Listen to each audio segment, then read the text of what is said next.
well aware that you are not here for me, that you are here for our esteemed guest today. So before I welcome her, I want to just take care of a little bit of housekeeping and invite you to participate in the conversation today. And the best place for your viewing experience, I don't know where you're watching it, but the best place is at creativelive.com/TV. And I say it's the best only because I see your comments and your questions first there. I do see questions and comments from Facebook Live and YouTube Live and Instagram Live and Periscope and whatnot. I get those about 20 seconds delayed. In any case, I will do everything I can to elevate your questions, comments, and thoughts. And as a starter to get things warmed up, I'd love to know where you are on the planet right now. Let us know where you're chiming in from. I'm already seeing some far off places, so I want to welcome you. It's morning here for me on the west coast of the U.S., and our guest is in New York. So before we go live to New York, I'd love to introduce Adrienne Bankart. She's an Emmy and Edward R. Murrow award-winning correspondent for ABC News, Good Morning America, World News Tonight, and Nightline. She's reported live from Chiang Rai, Thailand, during the rescue of those 13 boys and the soccer coach that you are probably well aware of. As the world watched that historic rescue, she has also traveled to London to cover the royal wedding of Prince Harry and Meghan Markle. She was the first network journalist to report live from the scene when police officers were massacred in Dallas, Texas in 2016. Her compelling interviews are what first caught my attention. And now she's got a new book out, which also caught my attention. We're going to be talking about, but she has interviewed guests ranging from wounded warriors to celebrities like Lady Gaga, Bradley Cooper, The Rock, Dwayne Johnson, Ryan Reynolds, and a lot more. And we are excited to have her today on the show to talk about her hidden superpower and what she believes is also yours, and that is kindness. Adrienne Bankart, welcome to the show. Jace, thank you so much for having me. And I love your intro video, by the way. I would love one for myself. So we need to talk. Okay. You got it. Happy to. It's only 10 years in the making right now. We've had the show's 10 years old and we keep tweaking it. But thanks for the shout out. We were making small talk just before we went live. And first of all, I want to congratulate you from on the book. And second of all, how in the world did you decide to hang your hat and or write an entire book on what seems like the most simple topic, which is kindness? Yeah, that's exactly what I thought. I thought, this is simple. Why would I write a book on it? My mentor had actually suggested, I know what you write your book on. You write your book on kindness. And I'm thinking, why? One chapter, right? Why? Yeah. Like, what am I going to write about? But really, years before, just based on being in this industry, it was funny because his name is Bill Krause. He actually said to me, he was like, you need to start going to a certain level of medical care because the stress of the industry is so intense. We want to make sure that you're taking care of your body because your body is essentially the, conduit with which you work. If you don't have your health, then you don't have anything, right? And with kindness, he really was very intentional about like training me on empathy with my crew and my producers, my photographers. I actually wrote a whole chapter on it. And you did. Yeah. And for me, it's been something where I've noticed that in high pressure environments, deadlines, intense personalities, you have to have a measure of discipline and yet still stay nimble enough to give the right response and to make sure the project happens, but do it in a way where your relationships stay intact because you don't want to burn bridges. I'm sure this is true across the board, but it's specifically true in media. And so I had been in an intentional kindness practice for over a decade. And once I sat down to start writing about kindness, I realized I had a lot more to say. So yeah, that's how it happened. I love it. And I also shared before we were recording that my wife is a meditation and mindfulness teacher with a focus on a practice called loving kindness. And that is when your book first came out. I've been sort of trying to orient myself in the same way that your book comes from. Not just because it's an advantage, as you've also framed it as a superpower at work and in other places, but it just feels good to be kind. Those moments where you look back and how you made someone else feel are powerful, but it's so much bigger than that. And that is part of where I wanted to start. In your book, you articulate a really interesting backstory of that. In fact, that's how you got your first national gig. Yeah. And yeah, and to me, this is, I think kindness as a fuzzy topic sounds interesting, but I'm trying to, for anyone who's tuned in, and we have people from South Africa, we've got people from, is it Portugal? Portugal, Nice. London.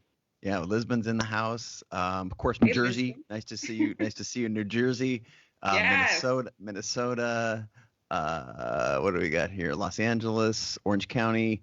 Anyway, we've got people all over the world tuned in, and I'm trying to get to the practical part of kindness, because kindness for kindness sake, of course, Right. it's what No brainer. most people were raised, like, be kind to others.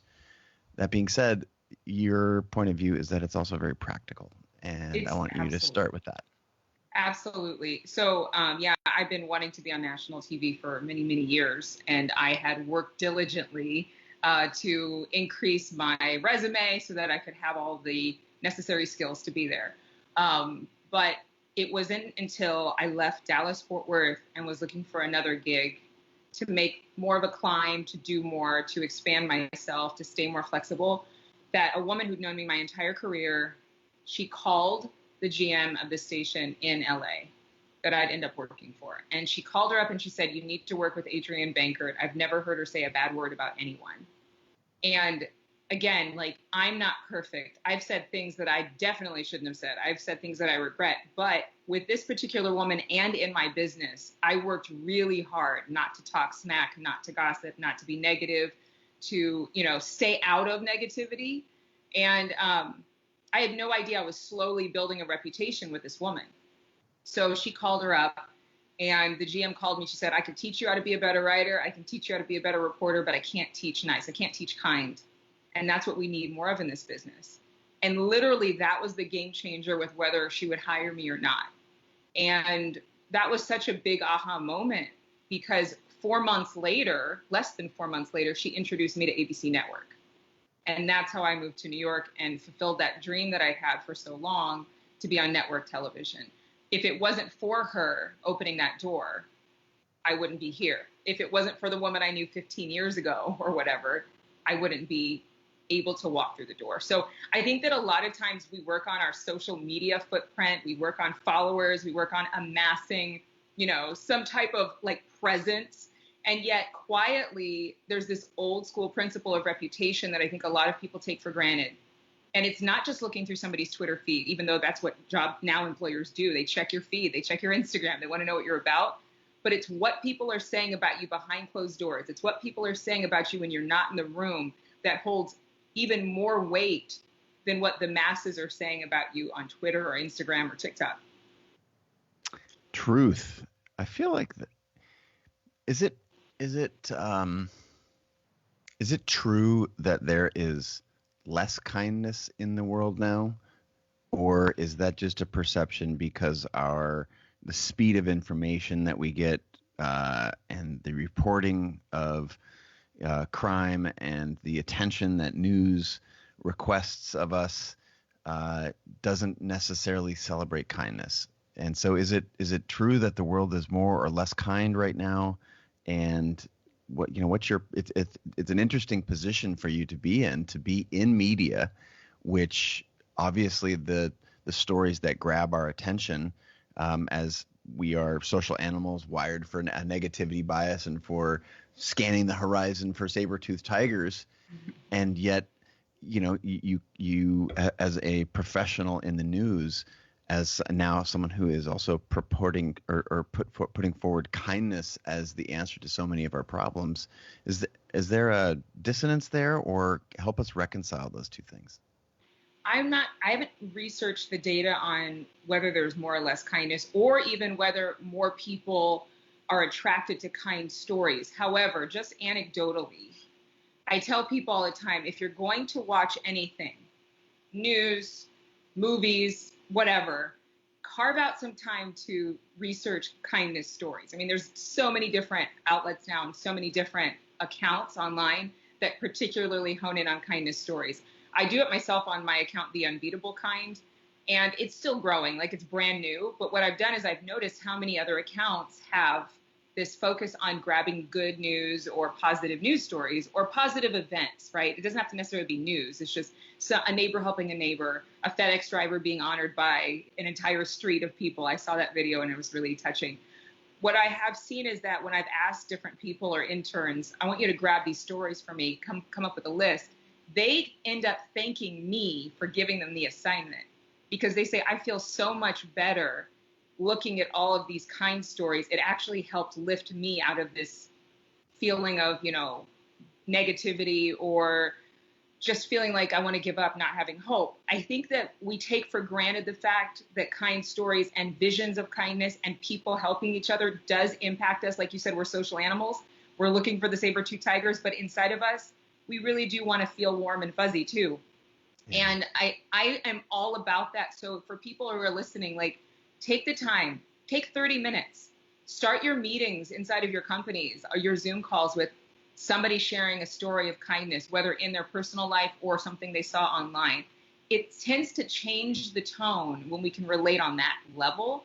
And I think that life is more unkind. I mean, we've had these kind of struggles before, but it feels more unkind because we're being bombarded with so much of it because of technology speed, because of the power of broadcasting and what we can have in the palm of our hand. And so I think that's why we have to be even more intentional for ourselves to make choices. Yes, stay informed, but also stay positive, stay lifted, look for kindness. Well, early on in the book, you also update the definition of kindness. Mm-hmm. And I'm hoping you can share that with us. I've got it open here. I want to share with you a section that I highlighted.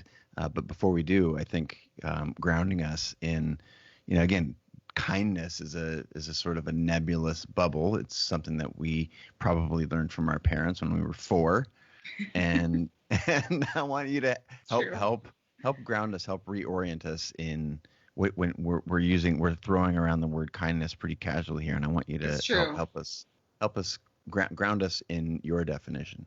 Yeah, because a lot of people even now will say to me, they'll start to know that I'm going to go on a podcast or something and say, oh, you're going to talk about kindness. Okay, great. And then they listen to what I have to say and they're like, oh, like that's different. Kindness with a capital K. Yeah. Yeah, this is kindness with a capital K. I didn't want this book to be another book that was just about, smiling and sunshine and let's all just sing a song of Kumbaya, not that I'm against it. It's just like, it had to be more than that because when we were kids, we were taught kindness.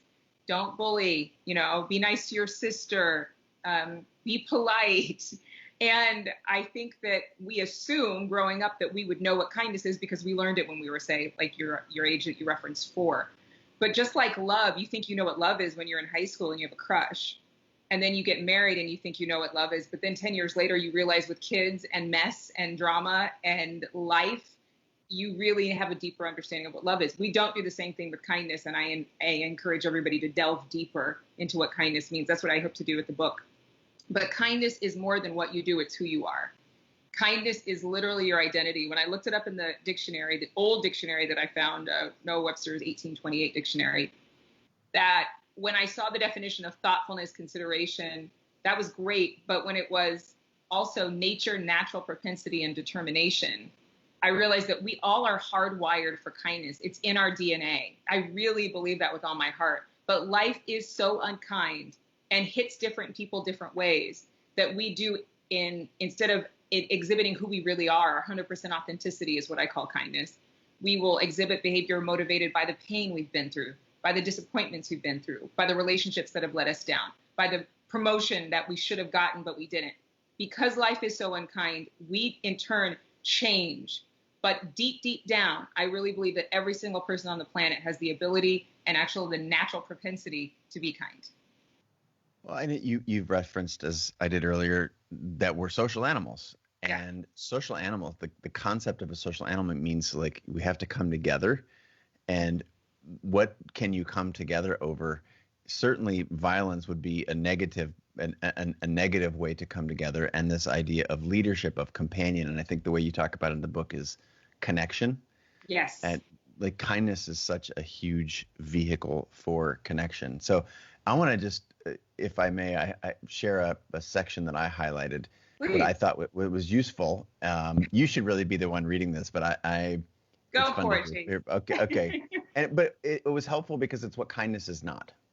Mm, Kindness does not mean being overlooked and just letting it go. Kindness does not mean that you'll never speak up. It's unkind not to make a difference. It's unkind not to be who you were meant to be. It's unkind not to stand up for what you believe in.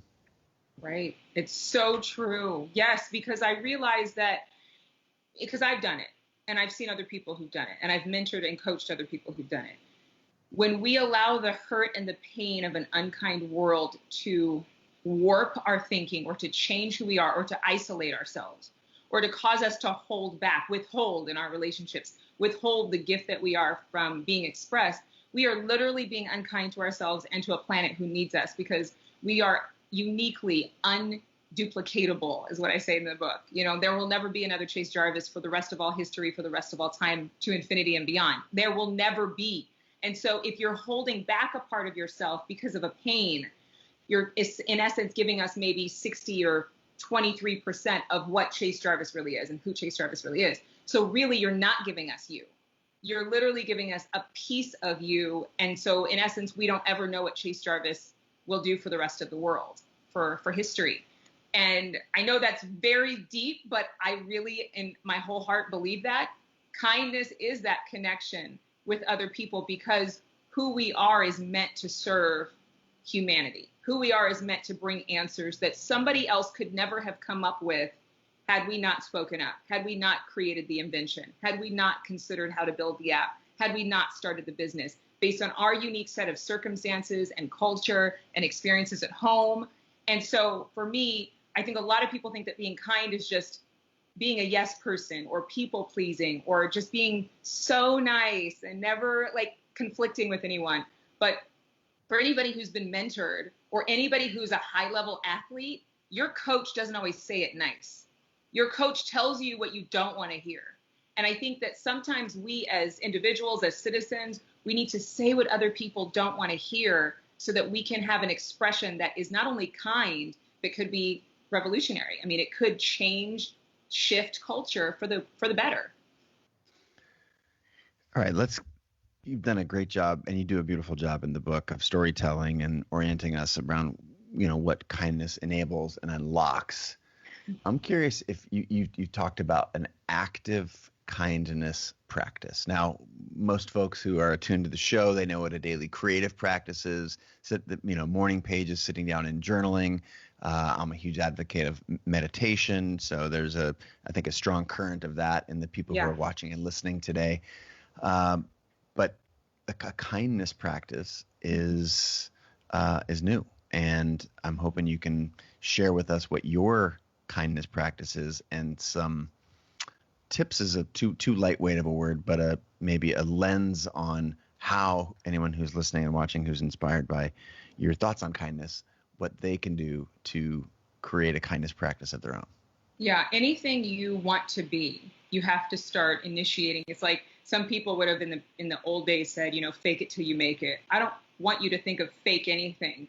But if you want to end up running a marathon, you're going to take certain fitness steps to prepare yourself for that race, right? Even if you're not in the perfect shape, you know that you're going to have to start walking at least, start jogging on your treadmill. And so for me, if you want to be kind, even though you already are, see, somebody who runs a marathon already has the body parts, has the human capability, the human mechanics to run that race.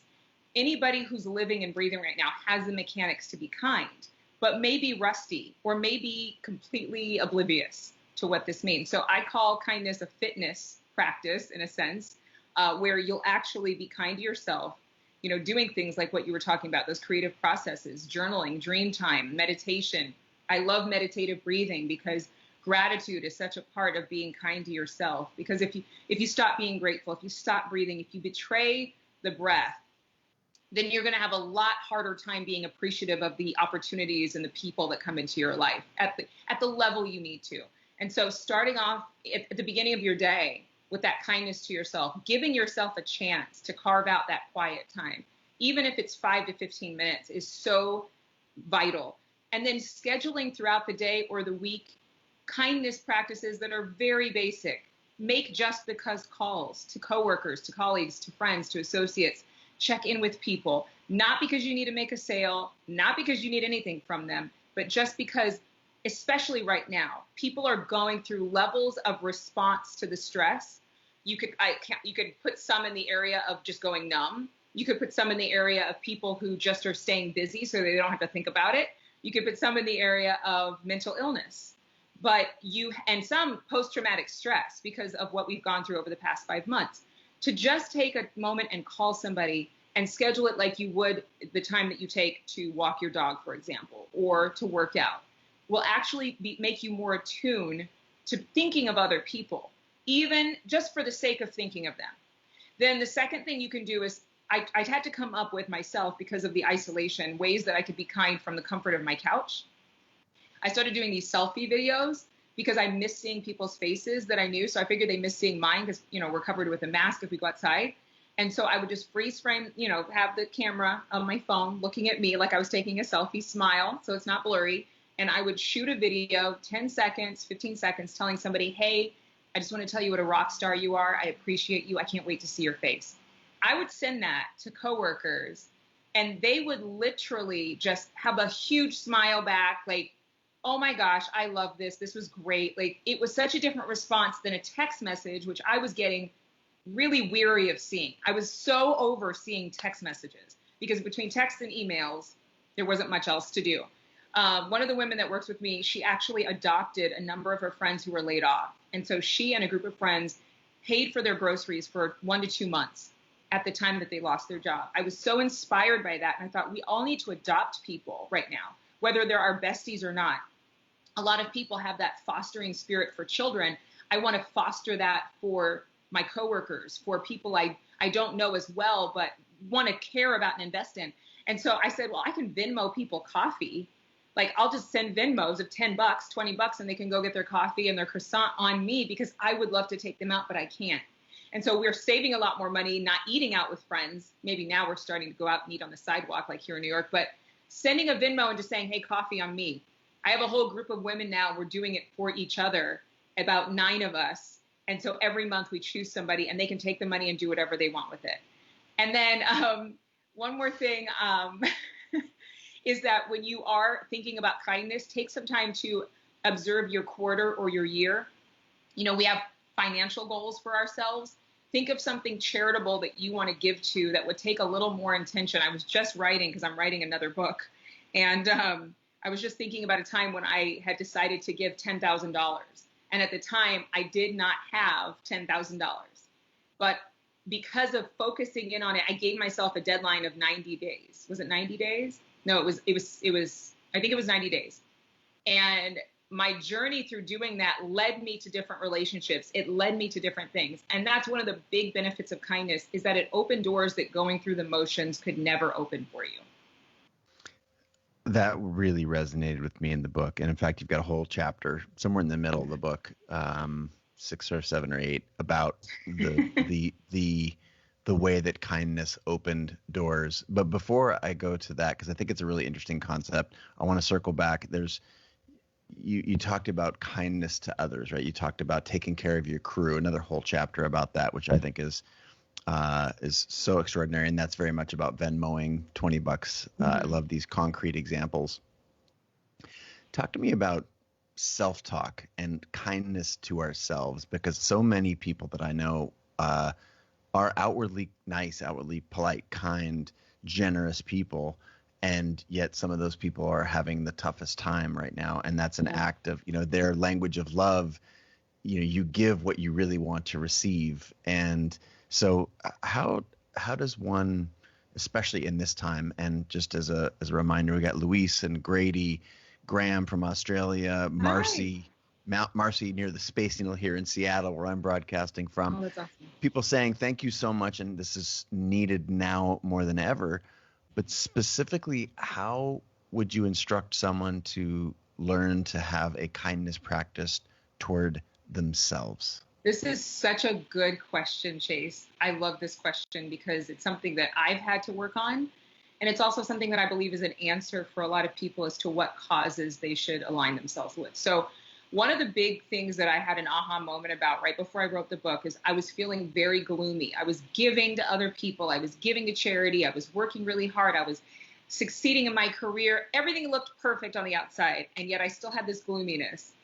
And one of the things that came to my mind was I was using so much energy to worry. A lot of times what the people that you're describing, their self-talk is really bad because they're toxic in their level of worry. Outside, they'll express themselves to help anyone, a stranger, a friend. Like they'll be the first ones if you need to move really quick last minute, and they'll be right there for you.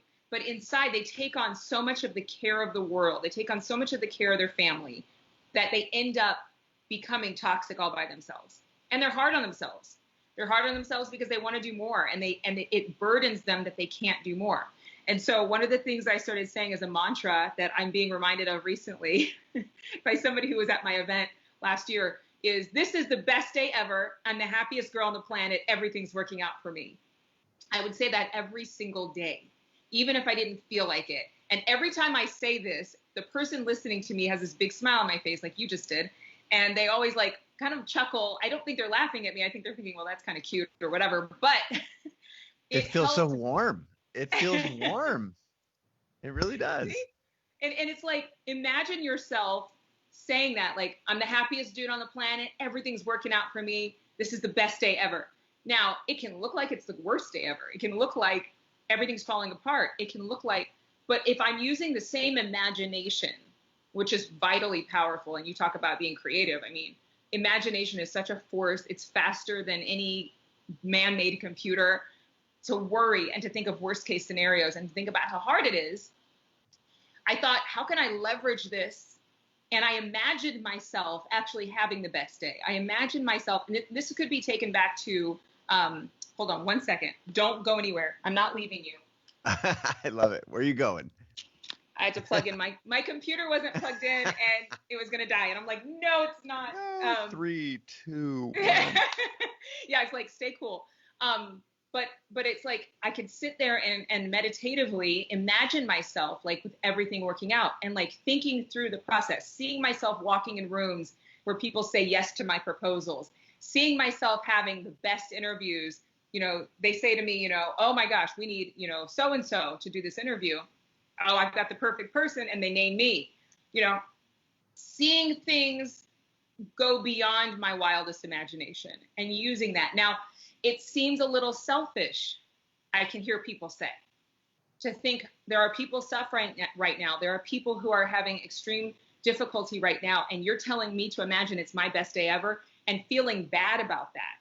And I want to tell you, if you have your best day ever, I promise you, you will be more generous, you will be more thoughtful, you will come up with answers because your head is going to be more in the game than somebody worrying. A big reason for kindness is not to be a Band-Aid to people's problems, not to be a Band-Aid to social ills, but to keep your head in a space of innovation and solution, because kindness is innovative. You start thinking out of the box about how you can actually generate the money. I mean, that's what I was thinking about, $10,000. I was still in debt from college and my car loan. And I'm thinking, well, how can I get this money? I can't earn any more money. I'm salaried at a certain amount. So I had to start thinking outside of my own boxes. And that innovation led me to actually reaching the goal.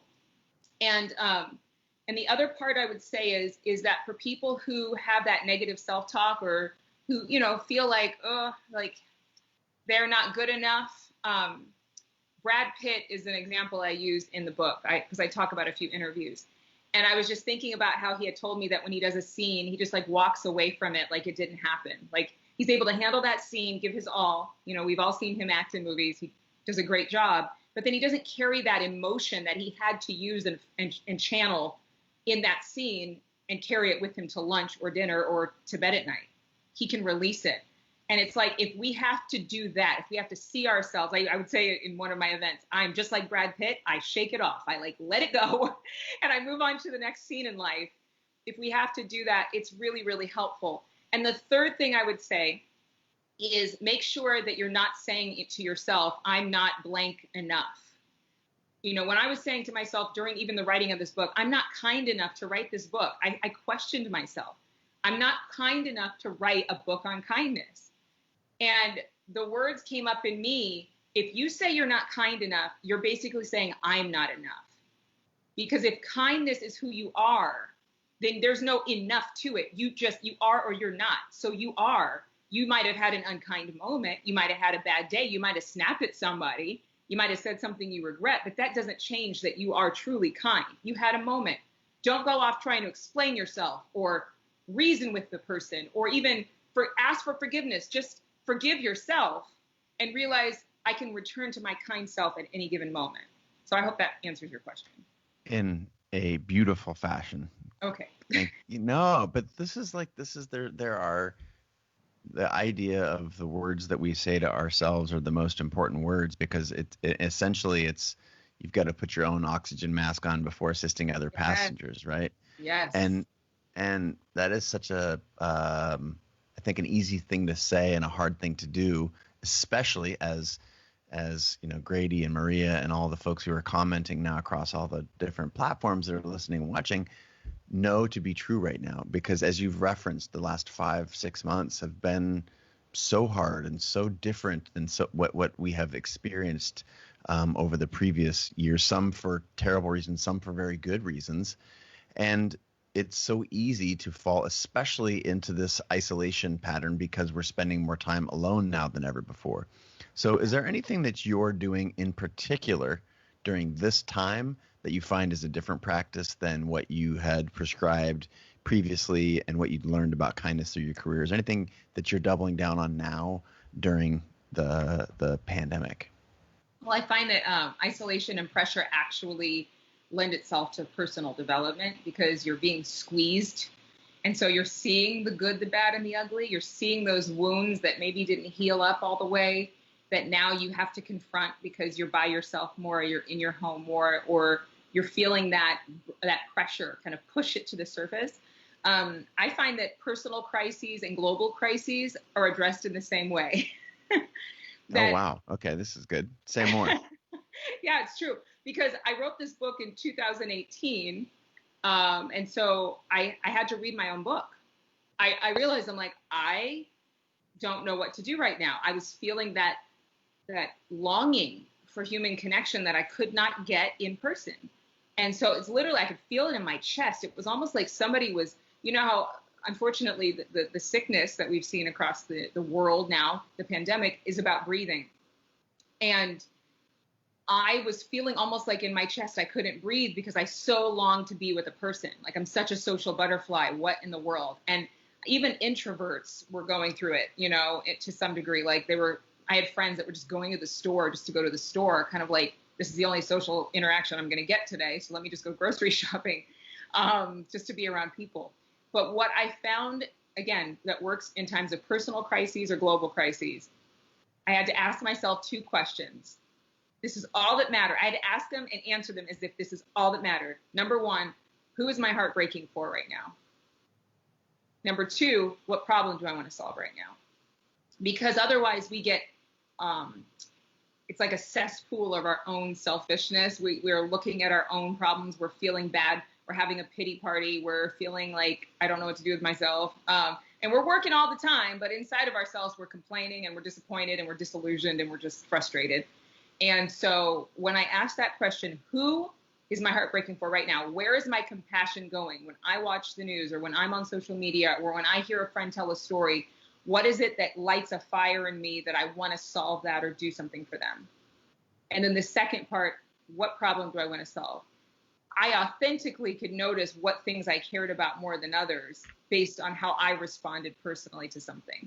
So it was like, okay, let me do something with that. Once I started to do something with that and thinking of other people, I stopped feeling as garbage as I did in my isolation. It opened the walls. It pushed back the walls. Just an example, before the pandemic, I had that question and answer phase for myself. And it was 2.5 weeks before Valentine's Day. And I asked, who do I want to help? I said, I want to help women who don't know they're loved over Valentine's Day. I don't want to have galentines. I don't want to substitute this for a date. I just want to tell people, primarily women, that they're loved and they're worthy, and I just want to bless them and honor them. I just want to give them something, a gift, have an event for them. So I started making phone calls of everybody I knew. I ended up having a Valentine's party that was word of mouth only for women who didn't have plans on Valentine's Day. They all got free swag. People, colleagues, friends, new friends contributed. It was in Soho. We had a sample sale. We had donuts and cupcakes, and everybody got free stuff. And I spoke for like maybe 10 minutes about how it was important for me to show them that they were loved and worthy, and they loved it. And it was a breakthrough for me because I pushed through to make something happen in 2.5 weeks. So, but I was so encouraged that when you ask yourself, what do I really care about right now? It will present itself in an authentic expression of compassion and not just an obligation to give because you know it's the right thing to do. We got so many people in the comments sharing that line, who is my heart breaking for now and who do I want to help? That is such an amazing, simple way of focusing your attention on something that you can actively do. Yep. Thank you for that. And there's also, I don't know if it's a chapter or a subchapter in the book about going the extra mile. Yeah. Clearly in your career professionally, and it sounds like with your friend group there on Valentine's Day as an example, you've gone the extra mile. But what effect does that extra effort have on your own lens of yourself, of others, the world, and kindness in general? Talk to me about the extra mile. Well, in the specific example that I gave in the book, it was while we were covering a huge story, and it happened to be the eclipse that you could only see once in 100 years. And so there were just a select group of us who were sent out across the country, and I met up with a reporter who had messaged me directly and given me advice about how to set up this live shot for the news. And I remember thinking I could just say thanks and move on because we're a network. This was a small town reporter. I've been a small town reporter. I know how valuable reporters are in local markets because I was one for so many years. And actually the networks couldn't put news on the way they need to without local reporters. But with the Army and the assets and the budget for this event, I thought I really could just say, we're good. Thank you so much. That was very kind of you, and move on. But I thought, first of all, he's there and I'm not. Sometimes it takes a lot more to turn a big ship than it does a little tugboat. And the tugboat ends up pulling the big ship out, into the right position. So not despising that local news job that he had, but honoring the fact that, number one, he's there and I'm not, and recognizing that he's an expert in that community. He has expertise I will not have, my producer will not have had, even if my producer comes 3 days ahead of me and does all the work on the ground. Number two, I honored the fact that he would take the time to send me detailed notes. And so he was going the extra mile. I was going to go the extra mile in return and give him the time of day and say, hey, if you're around, let's meet up. And so we ended up making a connection, and I ended up consulting him for 6 or 8 or 12 months of his career because of the relationship that we made as a result of me being willing to take a moment and give him a moment, and not to just go through my motions or hurry up and go to, I think that sometimes we reach a certain level where we think, got it, I got it, I'm good. I've been there, done that. Yeah, I've been where you are, so I'm good. We can never think that we're too smart or too good for anything, because it's the people who come up that may not look like they have everything to offer, who have so much that we could never buy. And a totally different story, but a kind of a go the extra mile scenario in the midst of this pandemic. One of my cameramen called me, and I saw his name pop up on my phone. I missed the call, but I called him back. I said, hey, what's going on? I was so excited to see his name because I've been thinking about him. And I've been thinking about a few of my crew and if they were working during this time. And he said, oh, I didn't mean to call you. I'm so sorry. Like, it was an accident. And I said, no, I'm glad that you did. How are you doing? What's going on? Are you good? And he said, no, I'm not. And I said, okay, tell me what's going on. Are you alone? Like, what's the deal? He's like, yeah, my 2 daughters don't live here. His wife had passed away a year or two before, and I remembered that. When we were working together, I found out. So I knew he was a widower. I said, you know what? Listen, I'm going to adopt you. I'm going to call in just like I'm one of your kids or your cousins or something. I said, I'm going to check on you regularly, just because. And so that was going an extra mile. I could have just said, oh, hey, you called me on accident. You doing good? Okay, stay safe and healthy. Click. I know nobody does this with their phone anymore, by the way. I just used to have it. That tells age. Click. But it's okay, kids. I know you do this now, or you don't even do that. You just have the earbuds. But my point being is that I went the extra mile, and I heard in his voice how he was not doing good. I heard in his voice that it was a little stressful. He hadn't been working as much. And I decided to do something kind. It doesn't take but 5 minutes to call him every week or 2 or 3 weeks and be like, yo, checking in. There I go again. I'm checking in. And he's appreciative, and he's thanked me multiple times, and I can tell it brings joy to his day. So there's a couple of pieces of practical go the extra mile.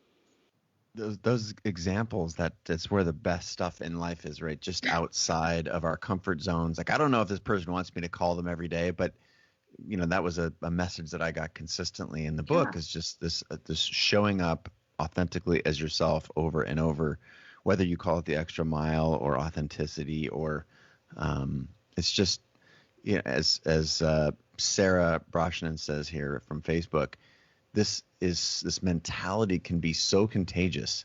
Yes. And it's very hard for us to be what we can't see, and to show up in this world over and over as doing more than is would be we may be accustomed to anyway. I just want to say thank you. I love what you're saying. But it's just so truthful. You have to continue to show up. And so I want to flip the script now for a second and go to a place that the way that you're showing up here is pretty perfect. Like, it seems like you must go through the world always nailing it, always looking out for those around you. And I'm guessing, as we were talking before we started broadcasting today, that there are times when you are not perfect. Oh my God. So, but every day. But in order for us to sort of take the medicine with the sugar, help me understand a time or a place where you were not able to show up, and how do you then repair that with yourself and with someone else? Yeah, well, I mean, there's plenty of times. I think one of the things that I talk about in chapter 10 is resiliency. And how you can be going through something emotionally and you snap, or you're edgy. And I mean, here's the key. I'm not sweating because of your question. I'm sweating because it's hot in New York and I don't have my air conditioning on. But it's so hot in here. I don't see I'm it. glad. I was like, I don't think you can see it, but I have to judge my face in here right now. Recently, I realized the importance of having not just the inner circle that, the people in your life, like your mentors, your parents, your friends who are really, really straight up with you, but people that work with you who are willing to say, hey, are you doing all right? Like, what's going on? Is there something you want to talk about? If I didn't have an inner circle, Chase, I would not be here. I mean, there have been so many times where I could have broken down. Like, kindness from others is so much of a life preserver. Because if I am feeling like inadequate, or if I'm having a moment where I'm just raging with anger over something somebody did that I saw that I thought was unkind, or something I saw somebody do that was just uncalled for or unjust, it's been the people in that, tight, 5 people or less inner circle who have been able to arrest that emotional response in me. And so my advice to anybody is that when you're not having perfect days, please talk to somebody, please reach out, send a text message, send a video, and just be like, I can't even articulate what I'm feeling right now. I just need somebody to care, because I'm going to say or do something that I'll regret if I don't. And, I've had people in my family, a number of people that I've been acquainted with have had a history of, emotional outbursts or mental illness. And so I'm acquainted with all of that. If you don't feel appreciated or loved or have a tribe, it can be very difficult to live this life right now. And we've talked a lot about my displays of kindness, my practices of kindness, what I've done to establish this as my identity more than a lifestyle, like inherent to me. But if it was not for the people who would take my call or who would harass me with phone calls until I picked up, if it wasn't for the people who kept believing in me when I did not display that best self scenario, if it wasn't for the friends who didn't judge me when they saw the ugly, because there's the good, the bad, and the really, really ugly, where you would not want it posted on the front page of any major magazine or newspaper, that's when the kindness of other people keeps you afloat. And there's been times when in my emotional life, grieving, I talked about, I think, this story in that Resilience chapter when I had a loss in my family, a death. And I didn't even know how much it was affecting me.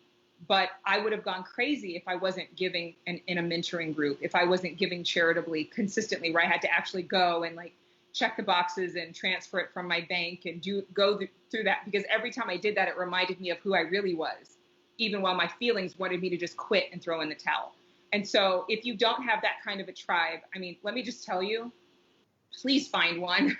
I know that's easier said than done, but the kindness that you exhibit is actually going to magnetize you for the right people. I end up meeting the most amazing people because of kindness. Because I am kind, because people can see that I make an effort to be kind well before I wrote a book. It has allowed me to meet different people who are in my inner circle now. And so it's not just the power of kindness in you, it's the power of kindness towards you. How important is forgiveness? Oh, yeah. Now you're opening a bigger can of worms, Chase. Well, I'm sucked in, and I think this, when I think of, the secret, the antidote to me being unkind, and I'm thinking of a particular relationship in my life, when I'm unkind and the response that I get from someone to whom I'm unkind is forgiveness immediately and unqualified, and it has this, it's such a disarming effect. Normally we get our hackles up, and that's where conflict arises. And I'm thinking of this particular person. It's my wife, Kate. This is, if I would have a temper flare up, and this is what, one of the things that attracted to her early on in our relationship is she met my anger or frustration or ugliness, as you shared, with absolute forgiveness and almost a just compassion for seeing someone who is, because that's what lashing out is, right? Is you're hurting inside. And, and you mentioned forgiveness a number of times in your book. Just what role is it in, I'll just say, go to you personally, so you don't feel like you have to speak for all of humanity, but what role does forgiveness play in your world when people are sometimes unkind? Here's what I'll tell you. Whenever you are that angry, whenever you are jealous, whenever you are that guarded, it's because you have forgotten you are loved. That's why kindness is such a big deal to me in another sense, because it's an expression of love without saying the words. It's a love for humanity. It's a love for other people. And forgiveness to me, there was one point in my life where I had to forgive somebody, and it was the hardest thing I've ever had to do. And I remember being reminded of how good my life had become and how terrible this person's life had become. Now, there's going to be plenty of people you have to forgive that aren't doing bad, or they don't look like they're doing bad. But for me, I remember thinking, how dare I hold a grudge against a person who is suffering because of the choices that they've made, because of their cruelty. Meanwhile, I've been given a second chance, even though that abuse could have taken me out. I've been given double for the trouble that I've gone through. So how dare you hold a grudge, is the words that came up in me. How dare you? You have been kept safe. You are still here. You are thriving. Meanwhile, this person is suffering, you can call it karma or whatever you want to call it, reciprocity, whatever. But I didn't have to compare us too long to see that I was being kept safe in spite of their maltreatment. There was another time when somebody had angered me, hurt me, and I saw myself, instead of I forgive you, let's be besties, let's make it happen again. I saw myself like a queen on a throne. And if you're a guy, you can see yourself as a king on a throne. And I had my long robe on and I had my scepter in my hand, and the person who had hurt me was being walked out by the guards. I use my imagination a lot. It's helping me. It's beautiful. No, that's part of what I loved about the book is the storytelling is just beautiful. Yeah, I think of everything that goes on in your mind that you have to rehearse. And so I remember thinking, I have the right to keep them in prison and to the execution, chamber, or to let them go free and to never let them hurt me again. And so I remember thinking when I would say, I forgive you, it wasn't just I forgive you, which means like what you did was, so absolved that now you're in perfect standing. It was, I forgive you, don't do it again. I'm not going to hold it against you because I am the one that has the power to send you down this path of imprisonment or allow you to go free and show you mercy. The thing is with forgiveness is that you end up being imprisoned right along with them because it blocks you. And we've heard this before, whether you had a therapist or a psychologist or watched any number of talk shows. And it's like, we can't afford to put a cap on our creativity. And I usually cannot conjure up a feeling that is associated with forgiveness, where it's like, yes, I feel like forgiving right now. I have to share this story. It just came back to me. When I was yelled at work in the beginning of my career, at first it hurt because you wanted to retaliate. You wanted to defend yourself. But then there was one instance where a man yelled at me and I found out his mother had died the night before. For the rest of my life and career, anytime anybody raises their voice at me, I think somebody must have died. And I recently, during the pandemic, had a very hard time forgiving somebody. And, the pressure of the pandemic and the pressure of isolation causes your emotions to almost be super big.